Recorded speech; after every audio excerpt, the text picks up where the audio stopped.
Welcome to the Cross Creek Podcast, a podcast for you because God is for you. What do you do when the thing you fear most is completely beyond your control? We can plan carefully, we can try to protect the people we love, but none of us can guarantee what happens next. This week, we explore Psalm 121 and the kind of trust that can hold us steady when life feels uncertain. So, let's talk about it together.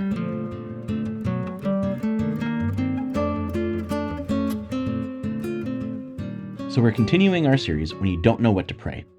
Because let's be honest, prayer can feel awkward or boring and confusing or even intimidating. And for thousands of years, the Psalms have been the songbook and the prayer book of God's people. They give us words when we don't have the words for joy and grief and anger and fear and trust and doubt, exhaustion, hope, and really anything in between. The Psalms show us that if you feel it, you can pray it. And so today I want to look at one of the most comforting Psalms, Psalm 121. Let's start this time by reading the whole thing first, and then I'll talk about it a little bit.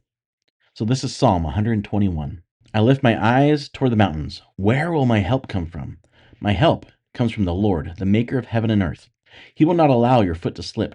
Your protector will not slumber. Indeed, the protector of Israel does not slumber or sleep. The Lord protects you. The Lord is a shelter right by your side. The sun will not strike you by day or the moon by night.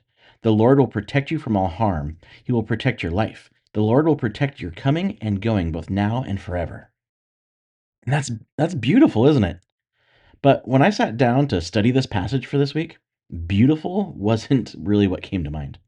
Honestly, my first thought was, that's not true. Because think about it, like God's people do slip. Faithful people still suffer. Terrible things happen to people who trust God. So, is Psalm 121 promising that if we trust God, nothing bad will ever happen? Promising something God doesn't actually do? Well, maybe it isn't promising what we first assume it is. Maybe it isn't promising we'll be in control, but showing us where to turn when we realize we aren't. Because this psalm gives us words to pray when we realize we can't control what happens next. And deep down, we know how little control we actually have. And so we spend so much energy trying to keep everything from slipping: our health, our children, our future, our finances, our plans, the people we love. We try to stay ahead of every problem. We try to see every danger coming. We try to make the right decisions, prepare for every possibility, and hold everything together. But eventually, reality forces us to confront the fact that we can't stay awake forever. We can't see every danger coming. We can't control every outcome. We can't protect ourselves or the people we love from everything. So, what do we do when that frightening reality is staring us in the face? What do we pray when we don't know what's coming next and we know we can't control it? Well, Psalm 121 actually gives us that prayer. Because you can't control what happens next, but you can trust the God who never stops watching over you. And Psalm 121 is called a song of ascents, like ascending. It was part of a collection of songs traditionally associated with Jewish pilgrims traveling up to Jerusalem to worship. And this journey wasn't easy or safe. Travelers faced steep roads, intense heat, uncertain weather, wild animals, robbers, and dangers they couldn't see coming. So it wasn't written for people sitting comfortably in a safe place. It was a song for people stepping onto an uncertain road. Honestly, like that's sometimes exactly what life feels like, right? So Psalm 121 gives us words to pray when the road ahead is bigger than we can handle. Verse 1, it says, I lift my eyes toward the mountains. Where will my help come from? And we don't know exactly what the travelers saw when they looked toward the mountains. Maybe they saw danger. Maybe they saw the destination. Maybe they saw both. But whatever they saw reminded them that the journey was dangerous and beyond their ability to control. And have you ever looked at what is ahead of you and thought, I have no idea how I'm going to do this? Maybe the difficulty is still coming, looming ahead. Maybe it's already here. But it feels too big, too complicated, too immovable, and you don't know how to move forward. Where's help going to come from? And usually our first instinct is to look for help in control or achievement or money or relationships. And sometimes we just look to ourselves. And maybe those help for a while, but none of them can carry the full weight of our lives. So the psalm gives us somewhere better to look. Verse 2.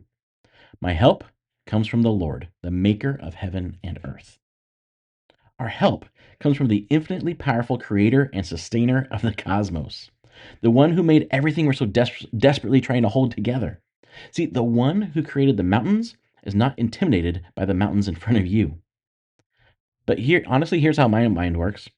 That's nice, right? God loves you and he's powerful. Cool. And, I'm sure he might care because he cares about everybody. He's God, he has to. But it really feels like he's pretty hands off with me. And often for me, it feels like he says, "Oh, that sucks. That's hard that you have to go through that. Well, sorry, figure it out, kid." And sometimes it feels like he may care about humanity in general, but not about the specific thing keeping you awake at night. But feeling abandoned and being abandoned are not always the same thing. So the psalm continues, verse 3, 4, and 5. He will not allow your foot to slip. Your protector will not slumber. Indeed, the protector of Israel does not slumber or sleep. The Lord protects you. The Lord is a shelter right by your side. And there's one word that keeps getting used over and over in this psalm. And depending on the translation, it may say protect, or watch over, or keep. But underneath those English words is the same Hebrew word repeated 6 times in just 8 verses. Keep, keep, keep, keep, keep, keep. The psalmist repeats it because when the road feels uncertain, this is what he needs to remember. God is the great keeper. We can't hold everything together. We can't stay awake forever. We can't see every danger coming. We can't keep watch over everyone we love. But God never stops watching. He never takes a break, gets distracted or bored, or looks the other way. And what I love about that word in here, you, the you, it's a singular you. See, the psalmist isn't just talking about how God cares for humanity in general. This is personal. God keeps, God watches over you, meaning your life is never unattended. And maybe that repeated word matters because we spend our lives trying to keep everything together. Keep our children safe, keep our bodies healthy, keep our finances stable, keep our plans on track, keep the people we love from getting hurt. But we can't keep everything. And 6 times, this psalm reminds us there is a keeper, and it's not us. You can't be the keeper of everything you love, but you can entrust what you love to the God who never stops keeping watch. Verses 6 and 7. The sun will not strike you by day or the moon by night. The Lord will protect you from all harm. He will protect or keep your life. And here's where this psalm, I think, becomes really difficult, actually. Because when we hear God will keep you, God will protect you, we assume it means God will keep anything painful from happening to you. But the biblical writings don't tell the story of people who were never touched by pain. They tell the story of people who suffered, but were never finally taken from God. The people who first prayed these psalms experienced disease and war and betrayal and exile and grief and death. They didn't believe that trusting God made them untouchable. So before we decide what protect you from all harm actually means, let's listen to how the psalm ends. Verse 8. The Lord will protect or keep your coming and going both now and forever. And your coming and going is a Hebrew way of talking about how the whole of your life. Every road, every season, every beginning and every ending. And now and forever stretches this promise beyond one journey, beyond one danger, and even beyond the limits of this life. Psalm 121 isn't pretending terrible things never happen. And it doesn't explain why every terrible thing happens. It gives us something to hold on to when explanations are not enough. See, even when harm comes, God does not become absent. He doesn't stop paying attention, and he doesn't lose his power to redeem.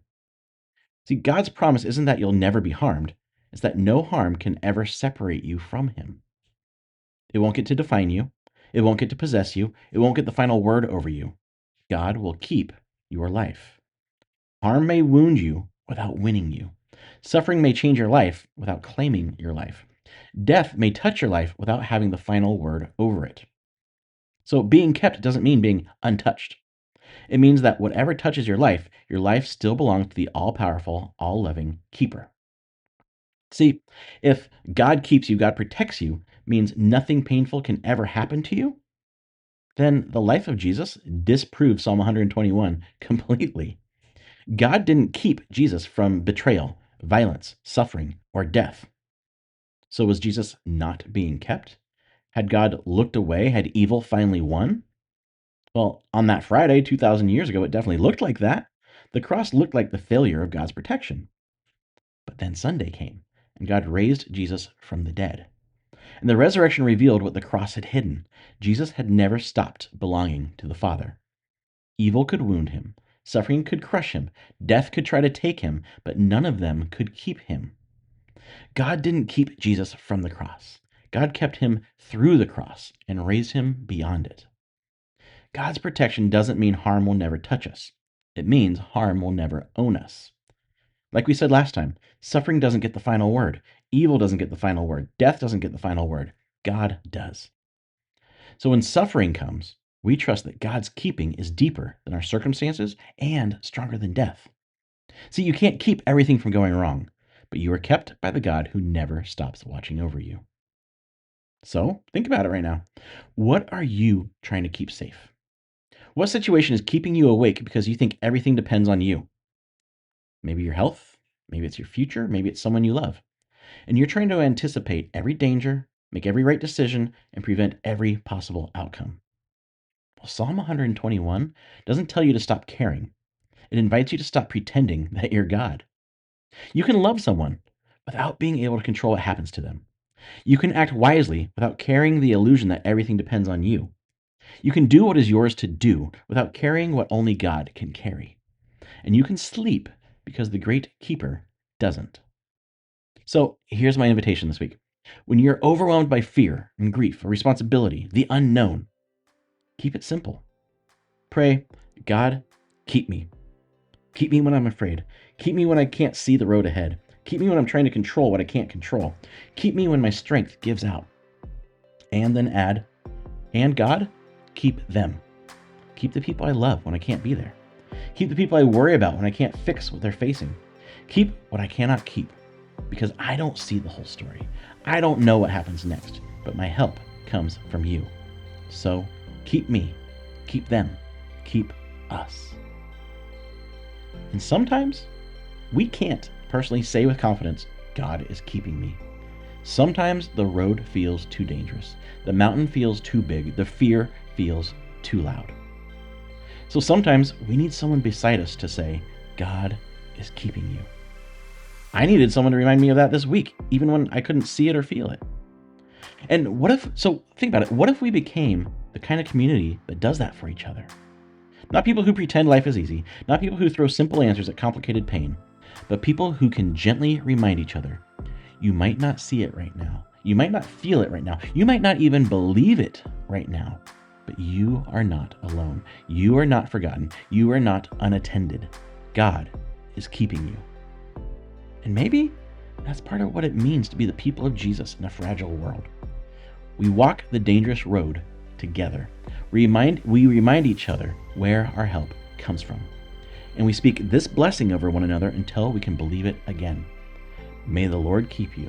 May the Lord keep your life. May the Lord keep your coming and going now and forever. You can't keep everything together, but God will keep you.